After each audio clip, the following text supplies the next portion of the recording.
Welcome sa Durs 2.0.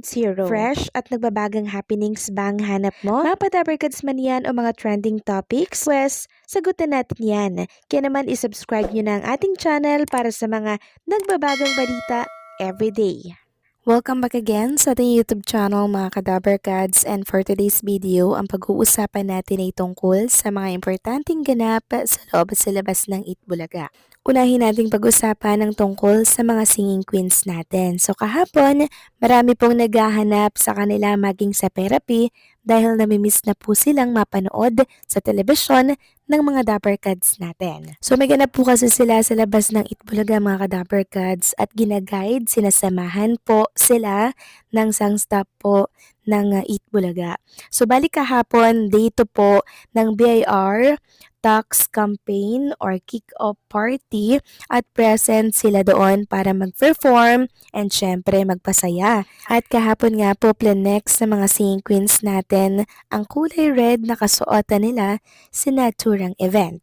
Kahit hindi po natin sila nakikita sa programang Itbulaga, still party pa rin po sila ng naturang programa at suportado po sila ng TBJ Production para i-guide sila sa mga project or outside project nila sa Itbulaga. Hindi lang natin sila nakikita sa naturang programa, pero parte pa rin po sila ng noontime show. Kaya sa mga nakakamiss at naghahanap sa kanila mga Kadabarkads, meron po silang project outside the Itbulaga. Samantalang tila inip na inip, si Raisa Madison magsabi daw mga Kadabarkads, sabayan pa po ang video na to ng baka sakali na kanta ni Eunice and syempre ni Yunil Kim. Sabi nga dito sa caption, 10 p.m. hits different talaga no, mapapayern kabigla. So tila baga inip na inip, mangyak-ngyak si Raisa Madison sa video na to na tila baga inip na siyang makita ang kanyang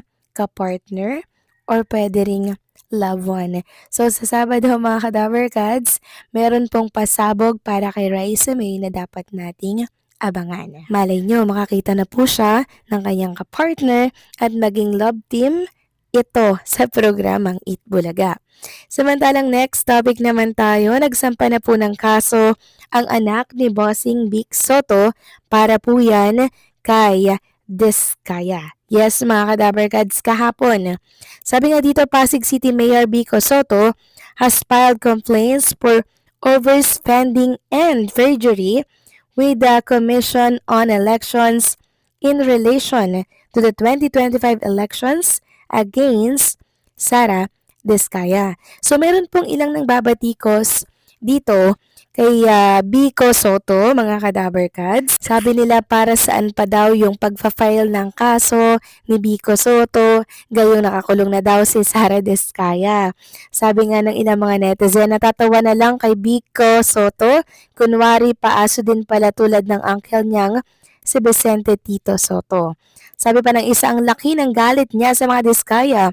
Pareho sila ni Tito Soto niya. So ilan lamang po yan sa mga komento ng ilang mga netizen dito po sa comment section ng naturang post. So panay Diskaya daw mga Kadabarkads. Bakit daw hindi pinupunterya yung mga malalaki po na buhaya? So isa lang yung masasabi ko dyan mga Kadabarkads. Syempre yung sa nasasakupan lang ni Vico Soto, yung aayusin niya and syempre yung aasikasuhin niya.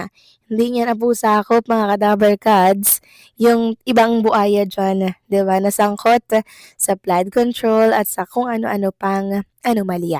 Samantalang next topic naman tayo, pag-usapan natin itong nag-viral po na segment kahapon dito sa Itbulaga.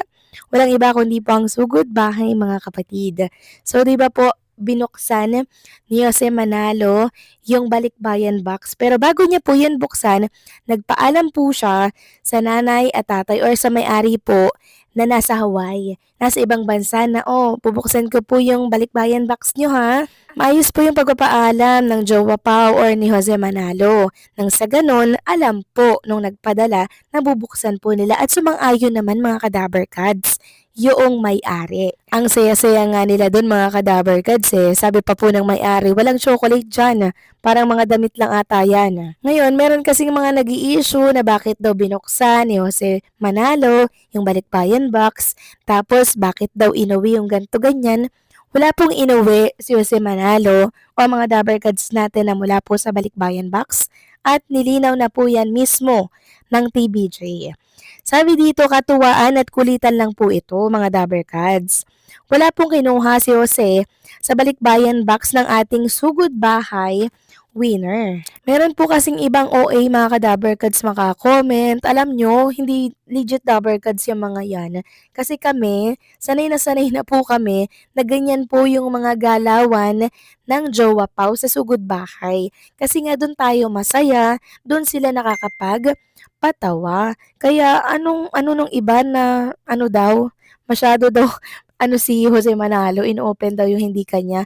Excuse me po, nagpaalam si Jose Manalo or ang Jowa Pau sa mga nagrereklamo po sa kanila. Sabi nga ng isang netizen dito, kayo lang naman ang nagagalit, yung pamilya masaya kasi sila ang nasugod. Komedyante si Jose, spontaneous siya, natural po na mapapansin nila yan. Ang dami kasing box, syempre, si Jose may isip talaga niya yan na ipagpaalam sa parents ng winner para mag-unbox. Di naman niya basta hinalukay nang walang paalam. Pero siguro, kahit off-cam na, ay nag-share pa rin sila ng pasalubong. Ganyan kasi ang Pinoy. Pag may bisita, di ba, nagbibigay ng something, syempre sobrang happy nila para sa anak kasi siya yung winner.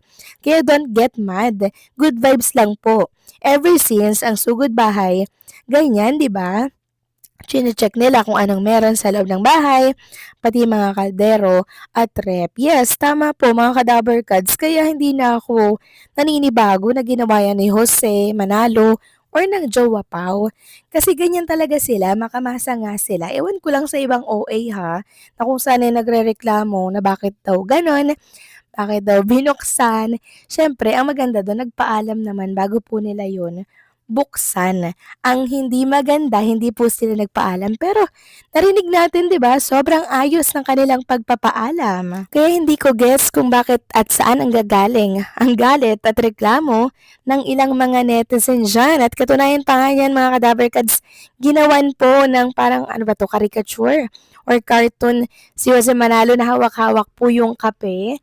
Ayan po mga ka-Dabber Cats. So, grabe na sila kay Jose Manalo, katuwaan lang naman yan. Wala pong inuwi si Jose Manalo dito. Kayang-kaya namang bilhin yan ni Jose Manalo, no? Katuwaan lang yan. Grabe naman sila kay Jose Manalo. Siyempre, extra, dagdag, kasiyahan at kulitan yung pagbubukas po ng kahon. Wala pong mali doon dahil nagpaalam naman ang mga Dabber Cats natin.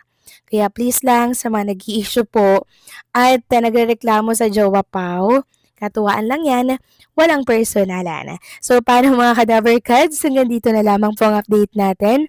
Maraming salamat sa patuloy na pagsuporta.